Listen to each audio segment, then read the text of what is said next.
Everyone, मेरा नाम हेमंत जैन है। आज हम लास्ट मोमेंट स्ट्रेटजी की बात करेंगे। एसएससी सीजीएल 2021 को हम कैसे क्रैक कर रहे हैं। देखिए 2022 में एग्जाम जरूर हो रहा है, लेकिन ये एग्जाम 2021 का है। आप सब लोगों को पता है टीयर 1 का एग्जाम है, वो 11 से 21 अप्रैल 2022 को होने वाला है, यानी 3-4 दिन बचे अभी एग्जाम के अंदर। और एडमिट कार्ड जो है वो 5 अप्रैल को इश्यू हो चुके हैं, तो जिन्होंने डाउनलोड नहीं किए वो अभी कर ले। देखिए इस पूरे वीडियो को मैं 3 स्टेप में डिवाइड कर रहा हूँ। पहला स्टेप ये है हमारा कि जब हम किसी एग्जाम को देने के लिए जाते हैं या उसकी प्रिपरेशन करते हैं या लास्ट मोमेंट में हम उस एग्जाम के लिए रिवीजन कर रहे हैं, तो हमको ये पता होना चाहिए कि उस रेस्पेक्टिव एग्जाम के अंदर हमको कितने मार्क्स चाहिए टीयर 1 को क्लियर करके टीयर 2 में जाने के लिए, या कट ऑफ कितनी चाहिए हमको।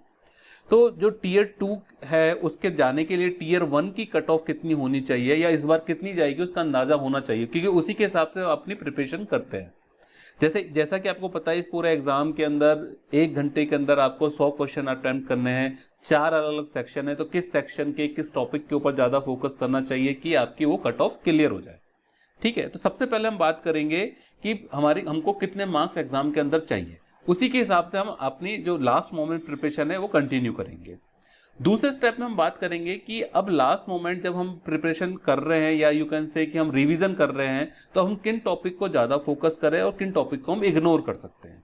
ठीक है, और तीसरे स्टेप में हम ये बात करेंगे जब हम एग्जाम के अंदर एग्जाम देने बैठ गए हैं तो कौन से टॉपिक ऐसे हैं जो कंफ्यूजिंग हो सकते हैं, जो टाइम कंज्यूमिंग हो सकते हैं, जिनको आप लास्ट के लिए छोड़ दीजिए और जब टाइम बचे तो आप उस पर उन टॉपिक्स को देख लीजिए। क्योंकि कई बार क्या होता है कि टिपिकल या मतलब टफ टॉपिक के चक्कर में आपका जो इजी टॉपिक है वो अटेम्प्ट नहीं हो पाता एग्जाम में, तो वो आपसे रह जाता है। जबकि आपको लगता है कि जो डिफिकल्ट है क्वेश्चन को आप करने में कई बार 1-1, 1.5 मिनट लगा देते हैं, और जो इजी क्वेश्चन है वो जो 10 सेकंड या 5 सेकंड में होना चाहिए था वो हो ही नहीं पाता, वो आपके छूट जाते हैं। तो हमको पता होना चाहिए कि कौन से टॉपिक ऐसे एग्जाम के अंदर आते हैं जिनको हमको बाद में देखना चाहिए। तो 3 स्टेप में हम बात करेंगे आज की वीडियो में। तो सबसे पहले हम बात करते हैं, जब हम कट ऑफ की बात करते हैं कि इस साल कितनी जा सकती है। देखिए ये अभी मैं कोई एग्जाम पेपर नहीं आया है, कोई ऐसा प्रिडिक्शन नहीं है, लेकिन हम जो प्रीवियस ईयर्स की कट ऑफ है उसके बेसिस पे एक एवरेज मार्क्स बना सकते हैं कि हमको इतने मार्क्स एटलीस्ट एग्जाम के अंदर चाहिए। तो हम सबसे पहले बात करते हैं प्रीवियस ईयर्स कट ऑफ की। देखिए यहाँ पे मैंने 2017 से 2020 के जो एसएससी के एग्जाम हुए उनकी कट ऑफ के बारे में डिस्कशन किया है। 2020 के अंदर जो वैकेंसीज थी सबसे कम थी इन चारों साल में, 7,000 के आसपास थी। 2019 के अंदर 8,500 थी। 2018 के अंदर 11,200 वैकेंसीज थी और 2017 में 9,200 थी। अब जब हम कट ऑफ की बात कर रहे हैं, देखिए ये सारे जो वैकेंसी थे सारी कैटेगरीज को मिला के, unreserve, SC, ST, OBC, each and every category. जब हम कट ऑफ की बात करें टीयर 1 की, जो स्टूडेंट्स, जो एस्पिरेंट्स टीयर 2 के अंदर अपीयर हो पाए थे लास्ट टाइम में, लास्ट 4 सालों के अंदर, और जिन्होंने कट ऑफ क्लियर की थी टीयर 1 की, वो कितनी कट ऑफ गई थी। तो हम इसमें से जो स्पेशल डिपार्टमेंट है फाइनेंस और स्टेटिस्टिक्स उनको हटा देते हैं, क्योंकि उनकी कट ऑफ बहुत ज़्यादा जाती है, उनमें एस्पिरेंट्स बहुत कम होते हैं। अदर देन दीज 2 डिपार्टमेंट, जो बाकी डिपार्टमेंट के एस्पिरेंट्स है जो टीयर 2 में अपीयर होंगे, उनकी जो कट ऑफ गई थी, देखिए जो सीजीएल 2020 के अंदर 132.4 मार्क्स गई थी 200 में से। ये अनरिजर्व कैटेगरी की हम बात कर रहे हैं, डेफिनेटली रिजर्व कैटेगरी में से कम गई है कट ऑफ।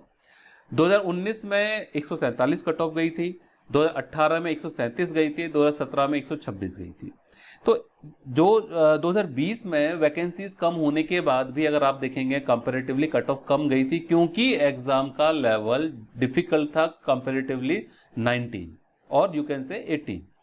तो अगर हम ये मान के चले कि सिंस के डे बाई डे एग्जाम के लेवल अब उतने आसान नहीं रहे, तो एग्जाम का लेवल अगर वही आएगा तो आप कट ऑफ में आइडिया मान लीजिए कि करीब करीब 135-137 के आसपास कट ऑफ जाएगी। आपको सेफर साइड के लिए 145 मार्क्स एग्जाम के अंदर एटलीस्ट सिक्योर करने हैं। ठीक है ना, 145 नंबर आपको एग्जाम में सिक्योर करने। अगर आपने 145 करेक्ट कर दिए हैं नेगेटिव मार्किंग को बैलेंस करने के बाद, तो इट मीन्स कि आप टीयर 2 में जा रहे हैं। ठीक है, तो क्योंकि जो मेरा अंदाजा है, बाकी एग्जैक्टली तो जो पेपर देखने के बाद पता लगेगा, अभी एग्जाम हो जाएंगे, बट मेरा अंदाजा है कि जो कट ऑफ है वो 135 से 140 के बीच में जाएगी। तो 145 पे आप सेफ है। तो एक चीज तो हमारी क्लियर होगी कि अगर हम 145 मार्क्स ले आएंगे एग्जाम के अंदर तो हम टीयर 2 के लिए सेफ है। अब दूसरे स्टेप पे बढ़ते हैं। ठीक है, दूसरा स्टेप है हमारा, उससे पहले दूसरे स्टेप पे जाने से पहले मैं थोड़ा सा ब्रीफ कर देता हूँ। एग्जाम स्कीम आपको पता है कि 4 सेक्शन आते हैं, reasoning, general awareness, quantitative aptitude जिसको मैथमेटिक्स ही बोलते हैं, and one is last is English. Total 100 question है, 25-25 क्वेश्चन के 4 सेक्शन है, और हर क्वेश्चन का 2 मार्क्स का वेटेज है, यानी टोटल 200 मार्क्स का पेपर हो गया। टाइम ड्यूरेशन 1 घंटा है, और नेगेटिव मार्किंग इसमें 1/4 है, यानी 0.25 मार्क्स। अच्छा, अब इंपॉर्टेंट चीज के ऊपर आ जाते हैं, जो मैं कह रहा था कि लास्ट मोमेंट पे हमको किन टॉपिक्स को ज्यादा वेटेज देना चाहिए। तो मैक्सिमम वेटेज टॉपिक्स, सबसे पहले हम बात कर रहे हैं रीजनिंग सेक्शन की। देखिए रीजनिंग सेक्शन में 25 क्वेश्चन आते हैं, तो 25 में से मान के चलिए एनालॉजी एंड क्लासिफिकेशन वाले टॉपिक में से 7 से 8 क्वेश्चन एग्जाम के अंदर आएंगे, नंबर एंड अल्फाबेट सीरीज से 3 क्वेश्चन आएंगे, कोडिंग एंड डिकोडिंग से 2 क्वेश्चन आएंगे। तो करीब करीब 14 क्वेश्चन तो 25 में से इन 3 टॉपिक से आएंगे। ठीक है, तो आपको सबसे ज्यादा फोकस इन 3 टॉपिक के ऊपर देना है। ठीक है, जब हम रिवीजन कर रहे हैं उसकी बात कर रहे हैं, अभी तक तो आपने सब कुछ पढ़ा है, अब हम रिवीजन की बात कर रहे हैं। दूसरा है जनरल अवेयरनेस। जनरल अवेयरनेस में से 25 में से करीब 7 से 9 क्वेश्चन जनरल नॉलेज और करंट अफेयर। जनरल नॉलेज मतलब जो स्टैटिक जीके है उसकी बात कर रहा हूं मैं, स्टैटिक जीके और करंट अफेयर्स के अंदर से क्वेश्चन आएंगे। साइंस और एनवायरमेंट, वाइल्ड लाइफ वगैरह का या टेक्नोलॉजी का पार्ट है वो 5 से 6 क्वेश्चन का रहेगा, और हिस्ट्री और कल्चर का पार्ट 4 से 5 क्वेश्चन का। तो अगर मोटा मोटा हम देखें तो करीब मान के चलिए 17-18 क्वेश्चन इन 3 टॉपिक से कवर हो जाएंगे आपके 25 में से। ठीक है, तो आप काफी बड़ा वेटेज हो गया इसके अंदर। तो आपको जब प्रिपरेशन रिवीजन कर रहे हैं तो आपको इन 3 टॉपिक के ऊपर ज्यादा फोकस करना है। तीसरा जो हमारा सब्जेक्ट है, सेक्शन है, वो मैथमेटिक्स या क्वांटिटेटिव एप्टीट्यूड। इसमें ज्योमेट्री वाले सेक्शन में सबसे ज्यादा क्वेश्चन आते हैं, तो करीब 4 क्वेश्चन आने की उम्मीद है। जो डेटा इंटरप्रिटेशन वाला टॉपिक है उसमें से 4 क्वेश्चन, ट्रिग्नोमेट्री में से 3 क्वेश्चन, अलजेब्रा में से 3 क्वेश्चन। तो ये हो गए आपके 6, 4, 10, 14 क्वेश्चन। तो 25 में से 14 क्वेश्चन इन 4 सेक्शन से आएंगे। जो बाकी के सेक्शन है आपके परसेंटेज, एलसीएम वगैरह, रिमेनिंग में से 1-1, 2-2 क्वेश्चन आएंगे एग्जाम में। एंड फोर्थ सेक्शन है इंग्लिश। ठीक है, जो नॉर्मली काफी स्टूडेंट्स को टफ लगती है, लेकिन 2 चीजें इंग्लिश में, एक तो क्लोज टेस्ट जो बहुत इजीली कोई भी स्टूडेंट 5 क्वेश्चन अटेम्प्ट कर सकता है, एक एंटोनियम्स एंड सिनोनियम्स वाला पोर्शन भी आप अटेम्प्ट बहुत इजीली कर सकते हैं। स्पेशली जो हिंदी मीडियम के स्टूडेंट हैं उनको काफी डिफिकल्ट लगता है इंग्लिश वाला पोर्शन, तो बाकी के 3 सेक्शन में वो अच्छा स्कोर कर सकते हैं, और जो इंग्लिश में भी कंफर्टेबल है उनके लिए काफी सही है। तो 9 क्वेश्चन तो इन 25 में से इन 2 टॉपिक में से आ जाएंगे। इंग्लिश में करीब 10-11 छोटे छोटे टॉपिक है, जिनमें से 2 टॉपिक ये है। ठीक है, तो ये हमारा दूसरा सेक्शन हो गया वीडियो का, कि हमको अब जो रिवीजन है उसमें किन किन टॉपिक के ऊपर फोकस करना है। ठीक है, अभी तक तो आपने सब कुछ पढ़ा था, अब किन किन टॉपिक के ऊपर फोकस करना है ज्यादा। अब जो तीसरा सेक्शन है कि जब मैं एग्जाम देने बैठ गया हूं तब मुझे क्या ध्यान रखना है, तो यानी confusing, difficult, time consuming topic जिनको हम लास्ट में अटेंड करना चाहिए एग्जाम में टाइम सेव करने के लिए, वो कौन कौन से होंगे। तो सेक्शन वाइज डिस्कस कर लेते हैं इसको। रीजनिंग के अंदर देखिए मिसिंग कैरेक्टर में स्पेशली वो जो 9 वैल्यूज वाला एक क्वेश्चन आता है, जिसमें वो क्रॉस के अंदर क्वेश्चन होता है, 9 वैल्यूज होती है, उसमें से कई बार हमको वैल्यू जो मिसिंग वैल्यू पकड़ में नहीं आती है। तो एक तो वो हो सकता है। नंबर सीरीज में कई बार गड़बड़ हो जाती है। ठीक है, कई बार इजी होती है तो फटाफट हो जाता है, अदरवाइज चांसेस इसके गड़बड़ होने के। स्टेटमेंट एंड कंक्लूजन में हम कई बार क्या है कि क्योंकि उसमें कई मल्टीपल ऑप्शंस करेक्ट होते हैं, तो कई बार हम राइट आंसर पर नहीं पहुंच पाते। और काउंटिंग ऑफ फिगर्स में जिसमें से कई बार आते हैं नंबर ऑफ ट्राइंगल्स कितने हैं या नंबर ऑफ रेक्टेंगल्स कितने हैं, उसमें गलती होने के चांसेस होते हैं। तो ये 4-5 टॉपिक है जो कंफ्यूजिंग टॉपिक है, जिनको आपको इस एग्जाम के अंदर लास्ट में अटेम्प्ट करना चाहिए जब आपके पास टाइम बच रहा है, उससे पहले बाकी के टॉपिक कवर कर लेने चाहिए। दूसरा सेक्शन है जनरल अवेयरनेस। तो जनरल अवेयरनेस में से हिस्ट्री वाले पार्ट में 1857 के बाद वाला पार्ट आपको काफी क्लियर होता है।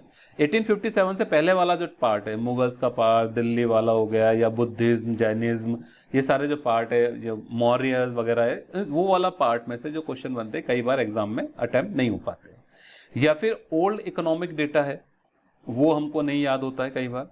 बॉटनी वाला पार्ट, स्पेशली जियोलॉजी वाला पार्ट आप आराम से कर लेंगे, बट बॉटनी वाले पार्ट में प्रॉब्लम आती है, क्योंकि जो प्लांट्स वगैरह के बहुत सारे आपको डिजीज या फिर उनके जो कैरेक्टरिस्टिक्स है वो हमको याद नहीं रह पाती है, क्योंकि उसमें जो नाम भी होते हैं वो भी डिफिकल्ट होते हैं। तो ये 3 टॉपिक से रिलेटेड अगर क्वेश्चन है एग्जाम में और आपको डायरेक्टली स्ट्राइक नहीं किया है तो आप इनको बाद में अटेम्प्ट करिए। तीसरा सेक्शन है क्वांटिटेटिव एप्टीट्यूड। इसके अंदर डिविजिबिलिटी टेस्ट, कई बार इसमें हमको नहीं पता लगता है कि सही आंसर क्या है। कंपाउंड इंटरेस्ट के क्वेश्चन लेंथी हो सकते हैं।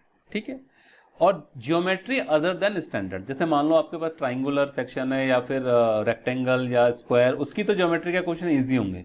लेकिन जब कभी क्वेश्चन इस जो कॉनिकल सेक्शन है या फिर आपका सिलेंड्रिकल सेक्शन है, उसके क्वेश्चन कई बार टफ बन जाते हैं।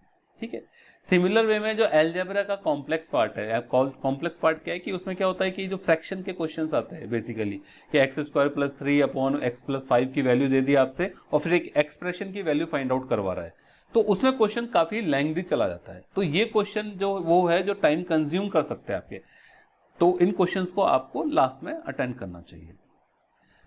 इंग्लिश वाले पार्ट के अंदर सेंटेंस इंप्रूवमेंट, उसमें कई बार ग्रामेटिकल मिस्टेक होती है, उनको नहीं पता लगती। एंटोनियम सिनोनियम थोड़े से डिफिकल्ट हो सकते हैं और डायरेक्ट इनडायरेक्ट स्पीच भी गलत होने के चांसेस होते हैं एग्जाम में। तो ये टॉपिक्स है जिनको हमको लास्ट में अटेंड करना चाहिए। देखिए, ये जो टॉपिक्स की बात कर रहा हूँ जिसमें मैं ये बोल रहा हूँ कि आपको लास्ट में अटेम्प्ट करना चाहिए, इसमें मैं ये नहीं बोल रहा हूँ कि आपको आते नहीं है, आपको डेफिनेटली आते हैं। आप घर बैठ के इन क्वेश्चंस को सॉल्व करेंगे तो आप 100% कर लेंगे। लेकिन जो एग्जाम में फाइट है वो इसकी नहीं है कि आप है ना ये क्वेश्चन आपको आते कि नहीं आते, इस बात की फाइट है कि एक सर्टेन टाइम के अंदर आप कितने मैक्सिमम क्वेश्चन अटेंड कर सकते हैं एग्जाम में। तो आपके पास 1 घंटा है, 1 घंटे में अगर मैं बात करूं 145 क्वेश्चन का मतलब होता है 73 क्वेश्चंस आपको अटेम्प्ट करने हैं 100 में से करेक्ट। तो इसका मतलब यह है कि आपको 73 क्वेश्चन अटेंड करने के लिए पहले उन क्वेश्चन पे फोकस करना चाहिए जो आपको बहुत जल्दी आ रहे हैं। अगर आप डिफिकल्ट क्वेश्चन पे फंस गए, टाइम कंज्यूमिंग क्वेश्चन पे फंस गए, तो आपके लिए काफी टफ हो जाएगा क्योंकि टाइम बहुत जल्दी जाता है।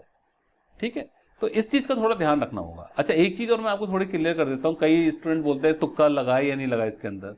तो डेफिनेटली आप तुक्का लगा सकते हैं, लेकिन तुक्का मेरी ओपिनियन में जब एटलीस्ट आपको 2 ऑप्शन क्लियर हो कि इन 2 में से कोई एक आंसर हो सकता है, तब आप तुक्का लगा सकते हैं। ठीक है ना, अदरवाइज अगर आपको कुछ भी नहीं आता उस क्वेश्चन के बारे में या 3 ऑप्शंस में या 4 ऑप्शंस में आप कंफ्यूज हो रहे, तो फिर हमको उस स्ट्रेटेजी पे नहीं जाना चाहिए, क्योंकि उसमें चांसेस होते हैं बहुत ज़्यादा कि आपका नेगेटिव हो जाए। हालांकि 1/4 नेगेटिव मार्किंग बहुत ज़्यादा नहीं होती है, बट फिर भी जब इस एग्जाम के अंदर कट टू कट कंपटीशन है तो फिर हम इसकी रिस्क नहीं ले सकते। ठीक है, तो आई होप कि आपको थोड़ी स्ट्रेटेजी समझ में आ गई होगी कि इस समय हमको क्या करना है। तो आप लोग इस हिसाब से पढ़िए, तैयारी कीजिए।